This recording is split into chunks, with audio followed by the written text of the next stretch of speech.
Hi friends, स्वागत है आपका मेरे चैनल पर।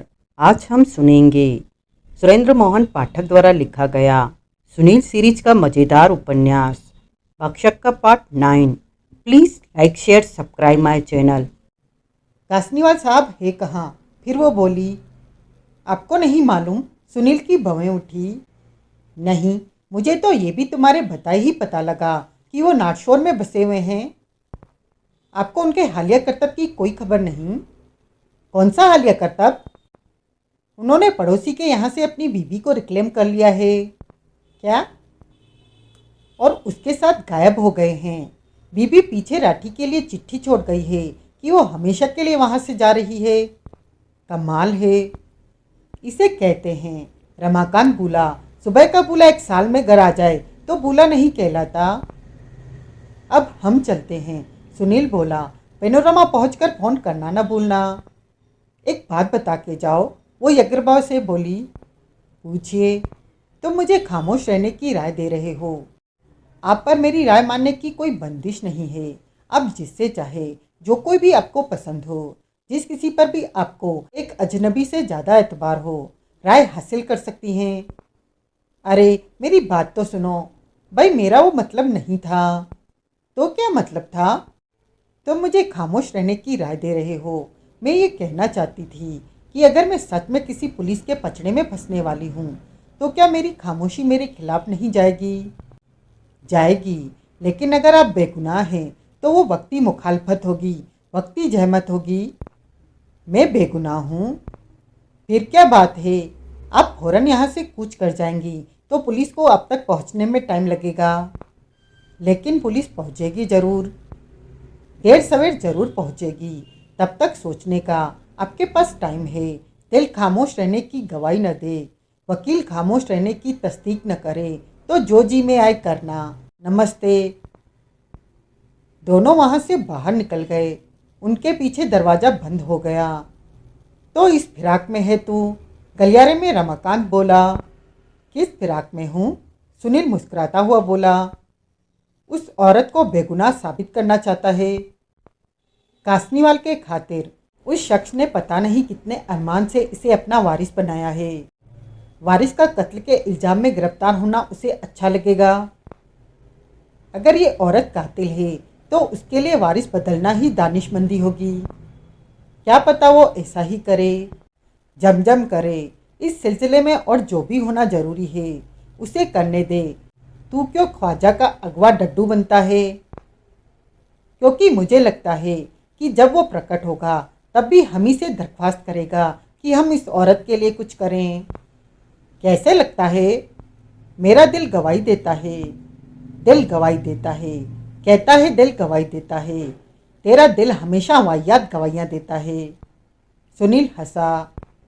तूने उस पर 2 टूक कातिल होने का इल्ज़ाम क्यों ना लगाया? तुम्हें कातिल लगती है वो? बराबर लगती है। उसके मन का खोट तो उसकी पहली मुंह से उजागर है। कौन सी पहली मुंह? नागशोर जाने के लिए टैक्सी होटल के टैक्सी स्टैंड से न की, फ्रंट डेस्क को टैक्सी के लिए न बोला, होटल से चुपचाप निकलकर अगली सड़क पर जाकर टैक्सी की, ताकि टैक्सी ड्राइवर इस बात का गवाह न बन पाता कि वो इंपीरियल में ठहरी है। नागशोर पहुंचकर टैक्सी ड्राइवर को बहाने से खिसका दिया ताकि बाहर टैक्सी में बैठा वो गोली चलने की आवाज़ न सुन लेता। फ्रंट डोर माइयावा बिना कॉल बेल बजाए चाबी से खोला ताकि मकतूल को उसकी आमद की खबर न लग पाती। हालात बताते हैं कि आखिर तो लगी। कब लगी? जब मौत एंड सिर पर आन खड़ी हुई थी, जिससे कि वो बच न सका। कत्ल का कोई उद्देश्य बोलो। मुझे नहीं मालूम तेरा उद्देश्य, लेकिन तू उसे 2 टूक कातिल करार देता, इस बात पर उसे हड़काता, तो उद्देश्य वो खुद बकती। उद्देश्य वही। जब हिंदी समझता नहीं तो बोलता क्यों है? मैं सोच रहा हूँ। कहता है मैं सोच रहा हूँ। क्या सोच रहा है? यही कि वो सब इंस्पेक्टर मंटू का 12 अनिल कपूर इंग्लिश की माँ बहन ज़्यादा करता है या तुम हिंदी की? क्या खराबी है मेरी हिंदी में? एक मैं हूँ कि राष्ट्रभाषा बोलकर हिंदी का मान बढ़ाता हूँ, और एक तू है कि उसमें नुक्स निकालता है। लेकिन मैं भी छत्री कुमार हूँ जो सोच लेता हूँ उससे वंचलित नहीं होता। क्या? हिलता नहीं? ओ, विचलित विचलित नहीं होते। और छतरी क्या? ओए, मैं मल्होत्रा हूँ कि नहीं? मल्होत्रा छतरी होते हैं कि नहीं? ओ, क्षत्रिय। और मैं क्या बोला? यही बोला। तो फिर? कुछ नहीं। बात कुछ और हो रही थी। उद्देश्य की भूल गया होगा। नहीं, यही वजह थी मेरे सामने दो टूक कातिल करार न देने की, क्योंकि मुझे कत्ल का कोई उद्देश्य नहीं सूझ रहा था। अब सूझ रहा है? नहीं सूझ रहा।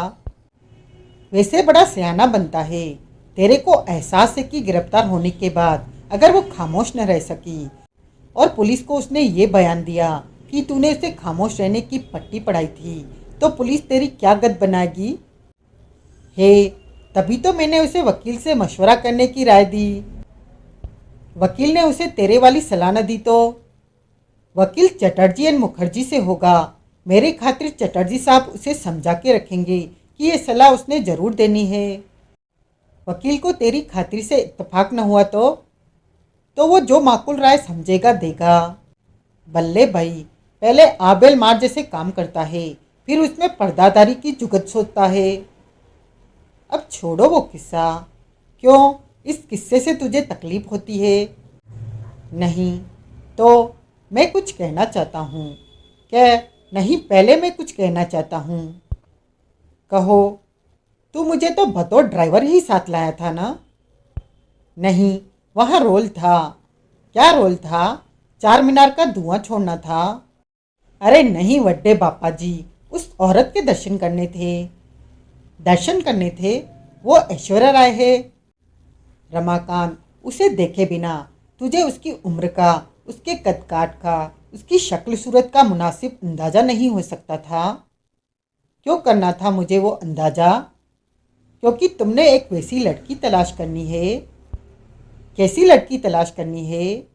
जो देखने में उस जैसी लगे। शक्ल कैसे मिलती होगी? शक्ल मिलने की जरूरत नहीं है। याद नहीं उस टैक्सी ड्राइवर अनूप सिंह ने क्या कहा था? क्या कहा था? उसने कहा था पैसेंजर की शक्ल सूरत के बारे में कुछ कहना मुहाल था। उसने कहा था कि पैसेंजर की शक्ल कौन देखता था। याद आया? हाँ। फिर भी क्या देखा? क्या नोट किया? चमड़ी की रंगत, पोशाक, कद काठ, खुशबू। एग्जैक्टली। अब बोलो, ऐसी कोई लड़की तलाश कर पाना क्या तुम्हारे लिए बहुत मुश्किल काम है? प्यारियों, ऐसी लड़की तो एक उम्र में फ़र्क के अलावा अपनी लुबना चाह लिए। लेकिन तू है किस फिराक में? अब तुझे कौन सी नई खुराफात सूझ रही है? वो जो उसे कहा जाएगी करेगी। तेरे कहने से कैसे करेगी? तेरी बुलबुल है वो। ओ, तो ये बात है। रमाकांत शांत से मुस्कुराया। दो बार पहले उस लड़की से वास्ता पड़ा, पहले तो कभी न बोले। अभी भी कहाँ बोला हूँ? अभी जो भी कह रहा है तू ही कह रहा है। वो इमीडिएटली अवेलेबल है। हे, वो जो कहा जाएगा करेगी। बाखूबी करेगी, पूरी मुस्तैदी से करेगी। लेकिन हवालात का रास्ता दिखाने वाली किस्म का कुछ नहीं करेगी। ऐसा कुछ नहीं होगा। मैं उसकी जिम्मेदारी लेता हूँ। और तेरी जिम्मेदारी कौन लेगा? वड्डे बापा जी। ठीक है काका बल्ली, देखते हैं तू क्या गुल खिलाता है। रमाकांत के ऑफिस में सुनील ने आंख भरकर लुबना चहल को देखा। उसने पाया कि उम्र के अलावा एक और भी चीज़ थी जो कि उसकी वृंदा राठौड़ से नहीं मिलती थी। टैक्सी ड्राइवर अनूप सिंह ने अपनी पैसेंजर का बदन जरा भारी बताया था, लेकिन लुबना चहल का बदन जरा भारी नहीं था। दूसरे वो कतरन लंबी थी। क्या हुआ? रमाकांत बोला। सुनील ने बताया, ये कोई खास बात नहीं। इसने जींस या टाइट सलवार कमीज नहीं, साड़ी पहननी है। साड़ी जरा फुला के पहनेगी तो नहीं पता चलेगा कि बदन भारी था या हल्का। शिफॉन की साड़ी फुला के कैसे पहनेगी? कमला हुआ है, कोई औरत अगली बार फिर वही साड़ी पहनती है। नहीं। तो फिर ये कोई जरा अकड़ने वाले, खड़े खड़े कपड़े की साड़ी पहनेगी तो कैसे पता चलेगा बदन जरा भारी था या नहीं। कोट कोट पर भी वही बात लागू है। कल बारिश की वजह से ठंडक ज़्यादा थी, इसलिए ट्रिट का कोट, आज कोई भी कोट। वो लुबना की तरफ घूमा। कोई हाफ कोट है सोनियो? है, वो बोली। तत्काल सेवा? हाँ। सुना? सुना, सुनील बोला। लेकिन कद वो भी तो ज़्यादा है। अभी तेरी आंखों के सामने ठीक होता है। वो लुबना की तरफ घूमा और तनिक घुड़क कर बोला, नीचे उतर। नीचे उतरूं? लुबना हैरानी से बोली, कहाँ से नीचे उतरूं? हाई हील से। मैं वहाँ सैंडल पहनी है या स्टूल पर चढ़ी हुई है? लुबना जोर से हंसी। फिर उसने हाई हील सैंडल उतारी तो कद में कम से कम 4 इंच का फर्क पड़ गया। राजी? रमाकांत सुनील से बोला। सुनील ने सहमति में सिर हिलाया। उन बेजा माँ सदके, रमाकांत लुबना से बोला। लुबना सुनील की बगल में एक कुर्सी पर ढेर हुई। Angel face. सुनील लुबना से मुखातिब हुआ। जैसी साड़ी का जिक्र अभी रमाकांत ने किया, उसका इंतजाम कर सकती हो? इजीली, वो तत्पर स्वर में बोली। कितना टाइम लगेगा? टाइम क्यों लगेगा? रमाकांत दखलंदाज हुआ। अभी इसने बोला तो तत्काल सेवा। तत्काल सेवा में भी तो कुछ टाइम लगता है। हाँ यार, 10-15 मिनट, लुबना बोली। गुड। रमाकांत, परफ्यूम की क्या खबर है? जोरी का फोन आ चुका है, परफ्यूम उसे मिल चुका है। 15-20 मिनट में वो भी यहाँ पहुँच जाएगा। गुड। ब्राइट आइज, अब सुनो तुमने क्या करना है। सुन रही हूँ, लुबना बोली। जो पोशाक अभी डिस्कस हुई है उसे पहनकर और सारे बदन पर जेडोर प्लस नाम का परफ्यूम खुला छिड़क कर तुमने 24 आवर्स बेसिस पर ऑपरेटर करने वाली मेट्रो टैक्सी सर्विस की टैक्सी नंबर 15 के ड्राइवर से मिलना है और उसको बोलना है कि जब वो टैक्सी पर तुम्हें नारशोल लेकर गया था तब तुम्हारा एक कीमती रुमाल टैक्सी में रह गया था जो कि तुम्हें वापस चाहिए था। ड्राइवर तुम्हें रुमाल देगा और उसको एक डिजलिंग स्माइल के साथ थैंक यू बोलकर तुमने चले आना है। बस? वो हैरानी से बोली, इतना ही काम है? फिलहाल, लेकिन इस संदर्भ में बाद में तुम पर जो सवालों की बौछार होगी उसको झेलना बड़ा काम होगा। हाँ, मज़ा आएगा। गुड। ये पक्का है रुमाल वो मुझे देगा? हाँ, लेकिन नाम पता पूछ के देगा। उसमें क्या प्रॉब्लम है? मैं उसे फर्जी नाम बताओगी, फर्जी पता बताओगी? मसलन क्या? कोई भी। मसलन नाम कमला खुराना और पता होटल इंपीरियल। Room number? बताने की जरूरत नहीं। जिद करे तो कहना याद नहीं। वैसे वो जिद नहीं करेगा क्योंकि नाम पता उसने खानापुरी के लिए पूछना है और इतना उसे भी मालूम होगा कि बड़े होटल का नाम अपने आप में मुकम्मल पता होता है।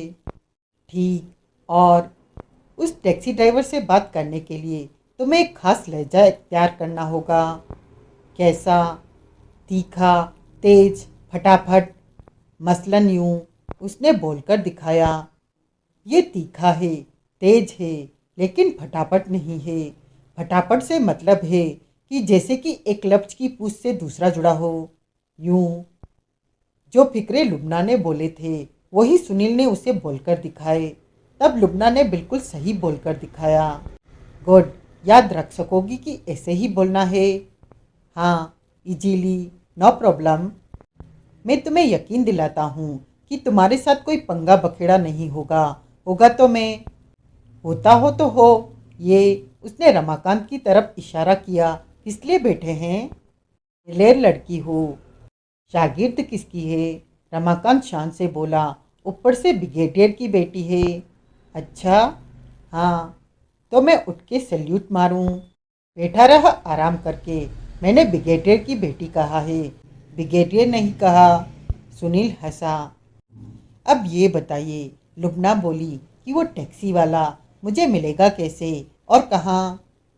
तुम ड्रेसअप करके, जेडोर प्लस परफ्यूम लगा के अब से 45 मिनट बाद होटल इंपीरियल की लॉबी में पहुंचोगी। वहां से तुम मेट्रो टैक्सी सर्विस के ऑफिस में फ़ोन करोगी और बोलोगी कि मुझे एक टैक्सी की ज़रूरत थी और तुम चाहती हो कि वही टैक्सी मुझे उपलब्ध कराई जाए जो कि पहले मुझे नाइट शो लेकर गई थी, क्योंकि उसमें तुम्हारा कुछ सामान रह गया था। लिहाजा वो टैक्सी मुझे इम्पीरियल में मिलेगी। हाँ, इस बात की क्या गारंटी है कि मेरी कॉल पर वही टैक्सी इम्पीरियल पहुंचेगी जिसके ड्राइवर के पास की वो रुमाल है वो पहले ही फील्ड में ना हुआ तो? फील्ड में ही होगा। क्या मतलब? उसका शेड्यूल हमारे कंट्रोल में होगा और हम उसे यूं मैनिपुलेट करेंगे कि तुम्हारी फ़ोन कॉल के वक्त ही वो फारिग होगा। तुम्हारी कॉल के फ़ौरन बाद उसकी कॉल वहां पहुंचेगी कि वो फारिग हो गया था और उस कड़ी चर्च रोड पर मौजूद था। चर्च रोड से अगली ही सड़क पर, क्योंकि इंपीरियल होटल है जहाँ की वहाँ से 2 मिनट में पहुँचा जा सकता है। इसलिए जाहिर है कि तुम्हारी कॉल के जवाब में उसे ही इंपीरियल होटल भेजा जाएगा। That's very good. ये ध्यान रखना कि रुमाल हासिल हो जाने तक तुमने उसे बहुत दोस्ताना तरीके से, बहुत मधुरता से पेश आना है और इस बात पर खुश होकर दिखाना है कि तुम्हारी उससे दोबारा मुलाकात हुई थी।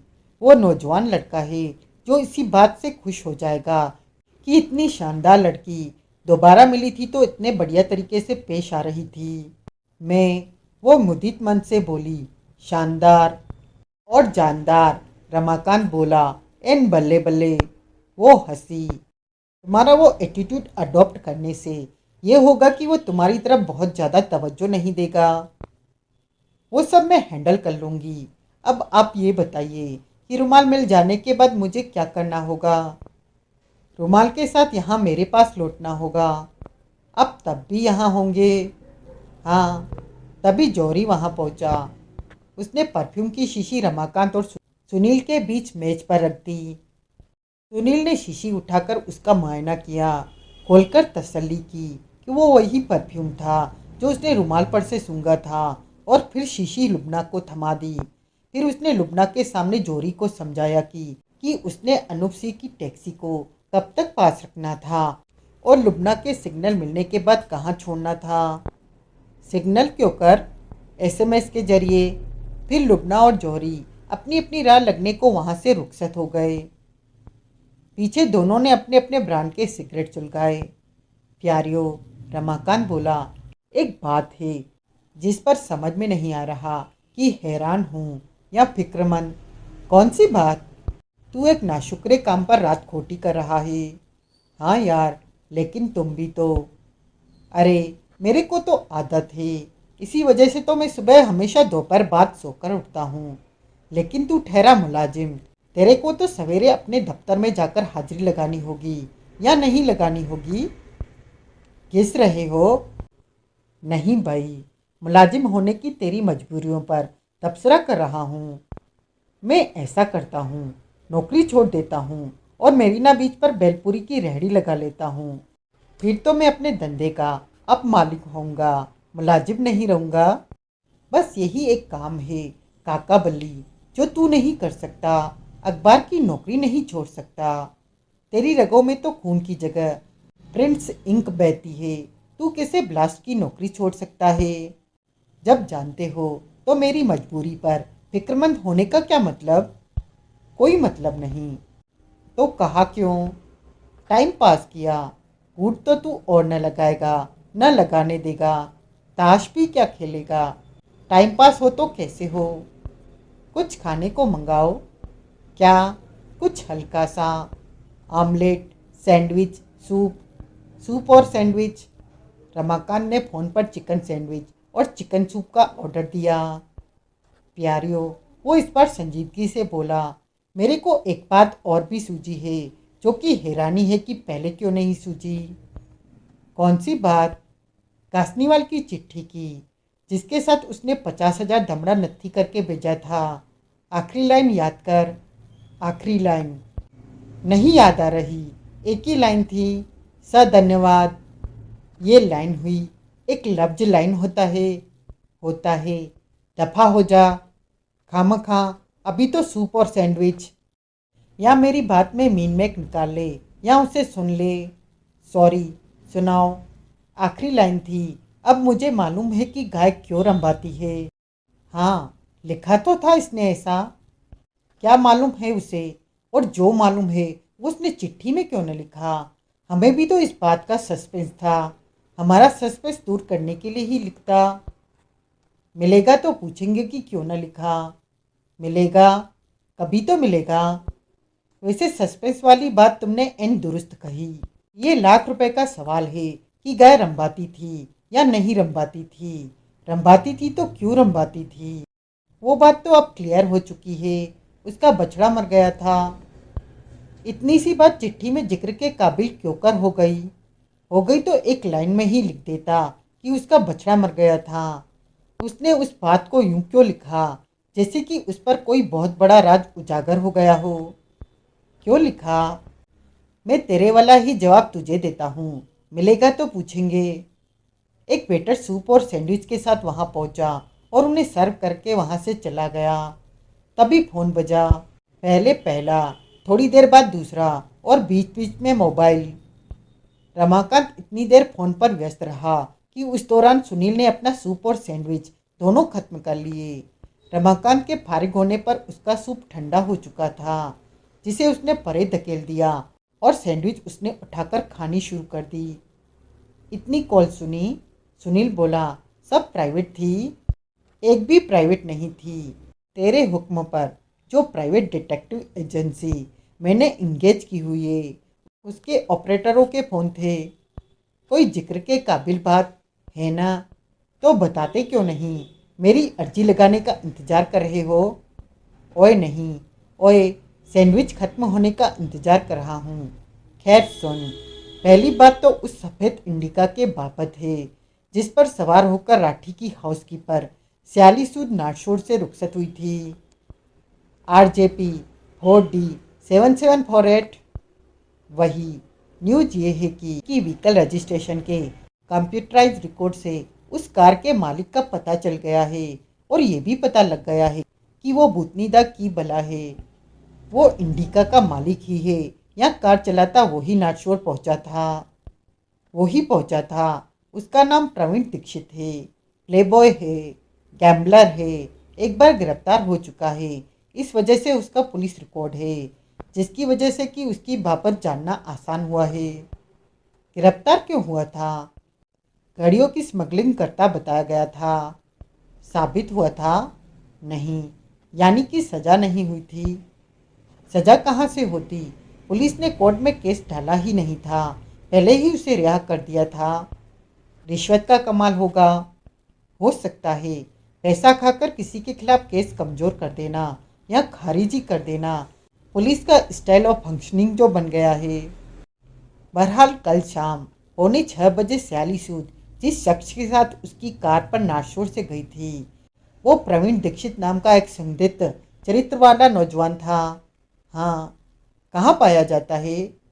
मोटर व्हीकल रजिस्ट्रेशन के रिकॉर्ड में उसका जो पता दर्ज है वो पुराना है। पता चला है कि एक अरसे से तो वहाँ नहीं रहता। मौजूदा पता मालूम करने की कोशिश जारी है। और और खबर नेपाली खानसामे के बाबत है, जिसे कि इमिग्रेशन वाले पकड़ के ले गए। सरूबक त्रिमाल? वही। उन लोगों को अपने ऑफिस में लौटते ही पता चल गया था कि उसके बांग्लादेशी होने की जो टिप उन्हें मिली थी वो गलत थी। कैसे? सोच। खतना नहीं हुआ था। हाँ। इस वजह से इमिग्रेशन वाले काफ़ी हद तक नर्म पड़ गए थे, लेकिन उसकी रिलीज का इंतज़ाम फिर भी राठी ने किया था। क्या किया था? उन्हें तैयार किया था कि वो उसे डिपोर्ट करके ही तसल्ली कर लें, उनकी तैयारी की उजरत अदा करके। यही हुआ होगा, वरना इतनी हाय तौबा के साथ गिरफ्तार किए गए शख्स को एकाएक कौन छोड़ता है? अब वो खानसामा कहाँ है? नेपाल में। पहुंच भी गया? कब का? राठी ने उसके प्लेन टिकट का खुद खर्चा किया और आनन फानन उसे काठमांडू के प्लेन में सवार करा दिया। कमाल है, इतना पैसा उसने एक मामूली खानसामे के लिए खर्च कर दिया, और वो भी तब जबकि वो उसे वापस अपनी कोठी पर ले जाने का तलबगार नहीं था। जो शख्स कुछ अरसे बाद वैसे ही छूट जाता, उसे आनन फानन छुड़ाने पर, आनन फानन नेपाल भेजने पर उसने अपना वक्त और पैसा जाया किया। बिल्कुल किया। लेकिन ये नाशुक्रा काम करने की जरूरत क्या थी? अब तो तेरे सवाल का जवाब मिलना मुश्किल है। इसका जवाब या तो राठी के पास था जो कि मर गया था, या खानसामे के पास था जो अपने वतन चला गया। इमिग्रेशन वालों के पास भी होगा। उनके पास कहाँ से होगा? खानसामे को रिहा करते ही उनकी तो उसमें दिलचस्पी खत्म हो गई होगी। ठीक, अलबत्ता इस बात की तस्दीक हुई है कि खानसामा के खिलाफ जो कुछ उन्होंने किया था वो उन्हें मिली एक गुमनाम टेलीफोन कॉल के बिना पर ही किया था। कॉल करने वाले के बाबत कुछ न पता चला। हाँ, सिवाय इसके कि वो नेपाली नहीं था, यानी कि खानसामे के ही किसी हमवतनी ने उससे यूं खुद तक नहीं निकाली थी। और सिवाय इसके कि कॉल करने वाला कोई रोबीला शख्स था जो बड़े रोब, बड़ी अथॉरिटी के साथ बोलता था। बाहैशियत शख्स था। हाँ, ऐसे शख्स की एक मामूली खानसामे से क्या खुद तक हुई कि उसने इमिग्रेशन में उसकी बाबत फ़ोन कर दिया। फ़ोन पर एक बात याद आई, वहाँ जिस शख्स ने कॉल रिसीव की थी उसने इस बात की तस्दीक के लिए कि 42 नाशोर पर वाइक ऐसा एक नेपाली रहता था जिसका कि गुमनाम कॉल में जिक्र था, वहाँ यानी कि राठी की कोठी पर फ़ोन लगाया था और उस बाबत खुद राठी से बात की थी। वो आदमी कहता है कि गुमनाम कॉल करने वाला वही शख्स था। कौन? राठी। हाँ, कहता था गुमनाम कॉलर की आवाज़ उसे एन राठी की आवाज़ से मिलती लगी थी। मिलती लगी थी या मिलती थी? लगी थी। फेंक रहा होगा, मुगालता लगा होगा उसे। जाहिर है, तभी तो महकमे में किसी ने उसकी बात की तरफ तवज्जो न दी। राठी भला अपने ही खानसामे की मुखबरी क्यों करेगा? उससे एक मामूली मुलाजिम से उसे कोई शिकायत होती तो वो उसे वैसे ही निकाल बाहर करता। ठीक, सच पूछो तो ये बात जब इमिग्रेशन ऑफिस के उस कॉल रिसीव करने वाले एम्प्लॉय को कही गई थी तो वो तभी इस बाबत खामोश हुआ था। कुछ लोगों के हैंडराइटिंग के नमूने हासिल कर सकते हो। रमाकांत हड़बड़ाया। ओए, अभी कहा था तू। वो बोला। और कहाँ पहुँच गया? जवाब दो। किन लोगों के? इस केस की वजह से जिनके नामों से हम वाकिफ़ हैं, जिनका इस केस में दखल है। मसलन शशि कासनीवाल, कासनीवाल की बहरी हाउसकीपर सिल्वाना, मकतूल की फैंसी हाउसकीपर सयाली सूद, मकतूल की पहली बीबी वृंदा राठौर, नेपाली खानसामा सरूबख्त रिमाल। खानसामे को तो अब भूल जा, उसके पीछे नेपाल कोई नहीं जाने वाला। बाकियों की क्या कहते हो? तू उन नमूनों का करेगा क्या? शहद लगा के चाटूंगा। चाटना, खुशी से चाटना, लेकिन तू मुझे एक बात बता। पूछो।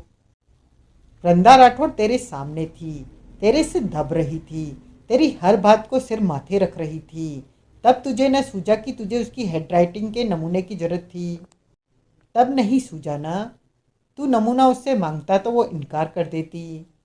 नहीं, लेकिन अब जिस काम के लिए जुगत करनी पड़ेगी, जब तब वो सीधे सीधे हो सकता था तो। अरे बोला ना, तब नहीं सूझा। और शशि कासनीवाल का कोई सुराग मिलेगा तो नमूना हासिल करने की नौबत आएगी ना। हाउसकीपर सयाली सूद का कोई अता पता मिलेगा तो। लिहाजा इस बाबत कुछ नहीं हो सकता। हो सकता है। कासनीवाल की बहरी हाउसकीपर जिसका नाम तू सिल्वियाना बोला कि हैंडराइटिंग का नमूना हासिल हो सकता है। रोते जाओ मुर्दों की खबर लाओ। क्या मतलब है भाई तेरा? वही करो। तू तो ऐसे कह रहा है जैसे। तभी फ़ोन की घंटी बजी। रमाकांत ने कॉल रिसीव की और फिर फ़ोन सुनील की ओर बढ़ा दिया। कौन है? सुनील बोला। पता नहीं, तेरे ऑफिस से कोई है। सुनील ने फ़ोन लेकर कान से लगाया। हेलो, वो बोला। सुनील बोलता हूँ। सर, मैं अर्चित बोल रहा हूँ, ऑफिस से। अर्चित ब्लास्ट का ट्रेनी जर्नलिस्ट था जो हाल ही में भर्ती हुआ था। उम्मीद थी कि आप वहाँ होंगे, इसलिए फ़ोन लगाया। मैं यहाँ हूँ, अब वजह बोलो। सर, आपके ऑफिस में पड़ा आपका मोबाइल फ़ोन कई बार बजा, इसलिए मेरी तवज्जो उसकी तरफ गई। सर, मैंने आखिरकार इसलिए फ़ोन सुनने की गुस्ताखी की कि कहीं आप ये जानने के लिए फ़ोन न बजा रहे हो कि वो कहाँ छूट गया था। क्या सुना? सर, एक औरत का फ़ोन था जो बड़ी तेज़ और तीखी आवाज़ में बोलती थी। उसने आपके लिए मैसेज दिया है कि वो होटल पेनोरमा के रूम नंबर 212 में है। और बस, थैंक यू। सर, आपका फ़ोन मैं आपके पास पहुंचा दूं? ज़रूरत नहीं, मैं खुद आकर ले लूँगा। सुनील ने रिसीवर वापस क्रेडल पर रख दिया। तभी लुबना चहल ने वहां कदम रखा। सुनील ने प्रश्न सूचक नेत्रों से उसकी तरफ देखा। लुबना ने मुस्कुराते हुए रुमाल उसके सामने लहराया। गुड, सुनील बोला। कोई प्रॉब्लम हुई? जरा भी नहीं, वो चहकती सी बोली। उसको तुम पर किसी तरह का कोई शक हुआ? जरा भी नहीं। रुमाल सौंपने में उसने कोई हुज्जत की? हुज्जत तो न की, लेकिन ये कन्फर्म बराबर किया कि जो परफ्यूम रुमाल पे लगा हुआ था उसी से मैं महक रही थी। Good, you can go now. वो चली गई। पीछे सुनील ने पुलिस हेडक्वार्टर का जनरल नंबर डायल किया। जवाब मिलने पर वो बोला, मेरा नाम सुनील है। मैं ब्लास्ट का चीफ रिपोर्टर हूँ। क्या रात के इस कड़ी इंस्पेक्टर प्रभुदयाल से बात हो सकती है? क्या बात करना चाहते हैं? उन्हीं को बोलूँगा। अपना फ़ोन नंबर बोलिए। सुनील जिस लाइन पर था उसने उसका नंबर बोल दिया। साहब को खबर कर दी जाएगी। अगर वो मुनासिब समझेंगे तो आपको कॉल बैक करेंगे। कब तक? 10 मिनट इंतज़ार कीजिए। कॉल ना आए तो कल 10 बजे फ़ोन लगाइएगा। ठीक है, शुक्रिया। सुनील ने फ़ोन रख दिया। कॉल 2 मिनट में आई। प्रभुदयाल बोलता हूँ। प्रभुदयाल का अप्रसन्न स्वर सुनाई दिया। सर, सुनील विनय स्वर में बोला, I am sorry to disturb you on such in ungodly over. क्या कहना चाहते हो? माई बाप, आपको हमेशा मेरे से शिकायत रही है कि कत्ल के केस में अगर मुझे कोई एडवांस जानकारी हासिल हो जाती है तो मैं आपकी ज़ुबान में सांप की तरह उस पर कुंडली मारकर बैठ जाता हूँ। मैं उसे पुलिस के साथ शेयर नहीं करता। आज मैं अपने आप पर से ये इल्ज़ाम हटाना चाहता हूँ।